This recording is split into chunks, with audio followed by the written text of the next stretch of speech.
United States is set to broach the government borrowing limit next month unless swift action is taken.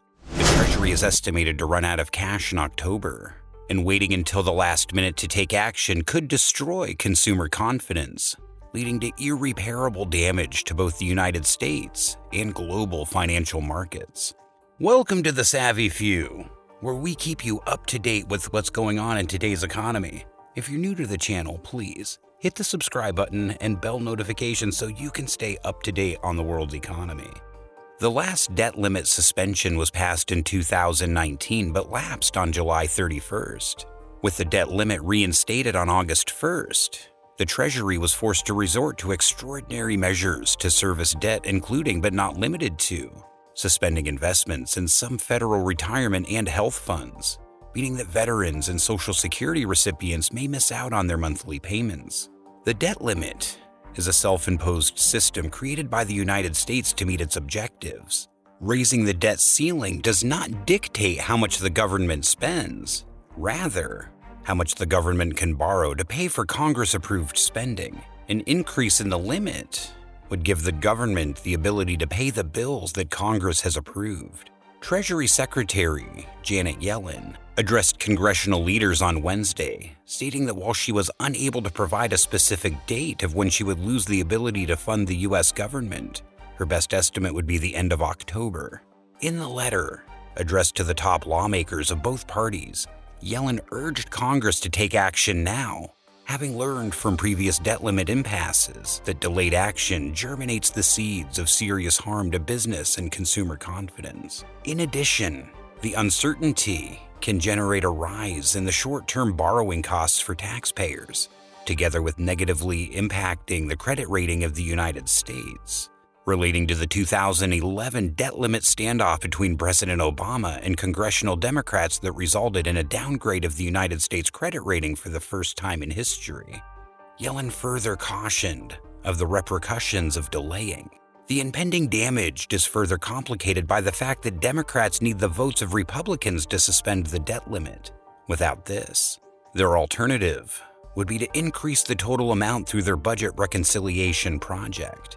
Nancy Pelosi, House Speaker, reiterated on Wednesday that the Democrats would seek a bipartisan vote on the issue, rather than bypassing the Republicans through the reconciliation process. Confirming that the party would not put it into reconciliation, Pelosi stated that there were numerous options, which the party would soon make available. Yellen backed Pelosi's bid for bipartisan agreement, citing the broad support having been a key factor in addressing the debt limit issues of recent years.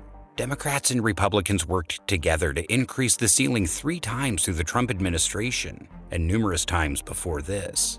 Top Democrats are considering keeping the government funded through trying action on the debt limit to the stopgap spending bill they generate this month, thus keeping the government funded when the new fiscal year begins on October 1st. When questioned on this, Pelosi evaded an answer, stating she was not there to talk about where the debt bill would be put, echoing that it would not be put through reconciliation. Lawmakers from both parties have acknowledged that a failure to increase the debt ceiling could be the genesis of a catastrophic decline in the United States economy. However, this hasn't prevented the Republicans from withholding their support when the White House is occupied by a Democrat in an attempt to leverage concessions. If Democrats don't raise the ceiling within their own budget, they rely on the support of at least 10 Senate Republicans in order to raise the limit. Senate Republicans have threatened to vote in their dozens against any debt limit remedies, arguing that the Democrats have spent billions of dollars unaided by the GOP and can continue to own their debt problem. This could prove to be a costly move for the Republicans if the Democrats decide to combine debt limit action with a government funding bill. Furthermore, on Tuesday, President Biden added an extra issue to the mix when he called for additional hurricane relief and Afghan resettlement funding within the bill. Mitch McConnell, the leader of the Senate minority, has urged Democrats to pass an increase through their proposed $3.5 billion budget, as it cannot be filibustered by the Republicans. The move, designed to saddle his opposition with greater debt, but with a reconciliation threatening to surpass the time limit, thereby incurring a breach, Republicans may find they're forced to vote for an increase. Yellen has spoken in opposition to a debt ceiling increase, reiterating a bill should be passed with broad bipartisan support.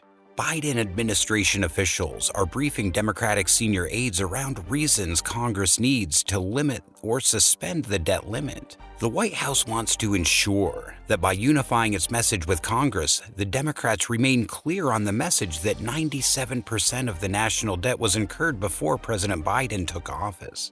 The administration and Democratic senior aides both face a confrontation with McConnell and his continued warnings that the Republicans will not vote to raise the debt ceiling. Officials will note that the national debt increased by $7.8 trillion during Trump's presidency, 28% of the total debt.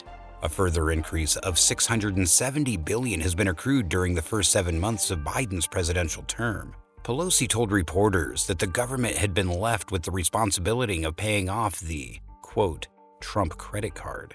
They had supported a raise in the ceiling by the Trump administration as it was the responsible thing to do. Further adding, she hoped the Republicans would demonstrate the same level of responsibility and integrity. Defaulting on the debt would likely cause irreparable damage to the U.S. economy and the global financial market. At a time when businesses and families are still recovering from the financial hit of the COVID-19 pandemic, it would be irresponsible to put the U.S. credit rating in jeopardy. As the future of the United States economy hangs by a delicate thread, the Democrats will be faced with the challenge of aligning opposing parties to provide the best outcome for the national and indeed global finances. Without cohesion, the Democrats will be forced to address the limit through the reconciliation process. One thing's for sure, the longer the government remains in a state of uncertainty, the greater the impact of the irreparable damage that is heading our way. Thank you for watching. Please like this video. It greatly helps the channel reach more savvy viewers like you who want to stay updated on today's economy. If you're not a subscriber, please hit the subscribe button with the bell notification to get notified every time we post a new video. Until next time.